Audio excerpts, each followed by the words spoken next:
Meantime, starting today, Texans can work and gather without a statewide mandate for masks or for social distancing after Governor Abbott signed an executive order earlier this month that declared the state, quote, 100% open. Lisa Desjardins talks to a local leader there about what comes next. We get a sense of where things stand with Judge Lina Hidalgo, a Democrat. She is the head of the governing body of Harris County, Texas, which includes Houston and is the third largest county in this country. Judge Hidalgo, let's start first of all with setting the scene for us. Take us there.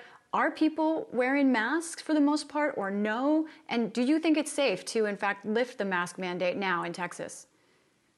Starting today in Texas, every kind of entity, big or small, gathering big or small, can take place at 100% capacity, and all mask mandates have been lifted. In fact, counties and cities have been prohibited from implementing their own mask mandate. It remains to be seen what folks do, but if history is any indication, we will see folks wearing masks less and less as the days go by. Initially, we had a mask mandate here in Harris County about a year ago at this point. Folks were wearing their masks, then the governor superseded that mandate, eliminated it. Folks stopped wearing the mask until the governor reinstated the mask mandate, which he's now again removing. Now, was it a good idea? I'm afraid not. I'm afraid it was premature. We have such good news in terms of the stimulus package we were just hearing about, in terms of the vaccines that are steadily coming. And so we know we're going to get to the point that we need to get to, but we're not there yet. In Harris County, for example, less than 1 in 10 people over the age of 16 have been vaccinated. So we've got a ways to go, and there's no reason why to open ourselves up to unnecessary deaths, unnecessary hospitalizations, just for the sake of wanting to claim a premature victory. I hear you talking about that concern over safety, but you know, some business owners in Harris County, I've seen their words, they say that they're thrilled that they can reopen fully, and they say they can decide for themselves if they want to impose restrictions within their place of business, enforce a mask kind of mandate of their own within their restaurant, for example. Why shouldn't business owners be able to do that? What do you say to those struggling owners who really want to reopen? First, I understand the challenges that everybody has been facing over the past year and the very real economic challenges that folks are facing. But the truth of the matter is, we are not going to fully recover economically until we get past this virus. Now, we've known that every time there's been a reopening in this state, within a month or so, the hospitalizations and the deaths have shot up.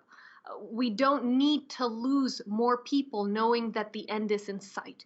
Why should government intervene in this kind of situation? Because it's a disaster. The lack of government engagement, regulation in terms of preserving our ability to produce energy is what led to the crisis just a few weeks back here in terms of the winter weather.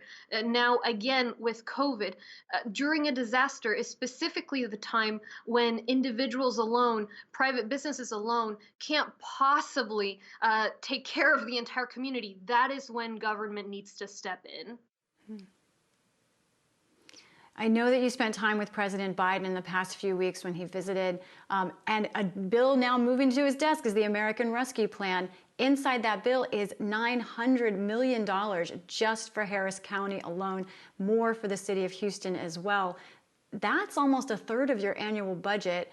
Why is that much money necessary right now, and how do you plan to spend it? We're very grateful to our congressional partners, the administration, for this bill. Of course, the aid for individuals is huge, but for localities as well, because we're out there, providing the vaccines, the clinics. Folks need us more than ever. In fact, we've used local dollars, tens of millions of local coffers in supporting small businesses, folks who have lost their employment. And we were getting to a point where we were concerned about whether we'd be able to balance the budget with the reduced revenues that we were expecting. So it's big help.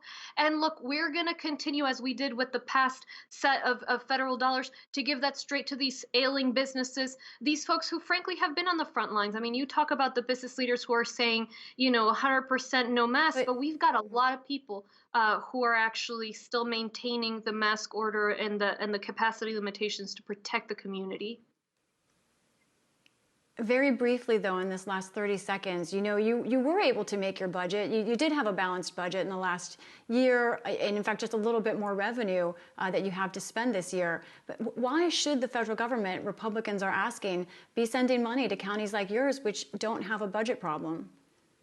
It depends, right? So the cities, they rely on the sales tax. So they're feeling the hit right now. For us as Harris County, we rely on property taxes. We're going to feel that bigger impact in the next year. And we are seeing additional needs, not just from COVID, but also from the winter storm. So as we make our budgetary projections, we do need to be able to make up the gap. And we have been doing, broadband programs. We've been doing small business, domestic violence, childcare, all kinds of programs directly to the community, and this will let us continue to do more. The fact is, the sooner we get through this, we get those vaccinations, we wear those masks, the faster we're going to recover, the faster the economy is going to be back on track. Judge Lina Hidalgo of Harris County, Texas, thank you for joining us. Thank you.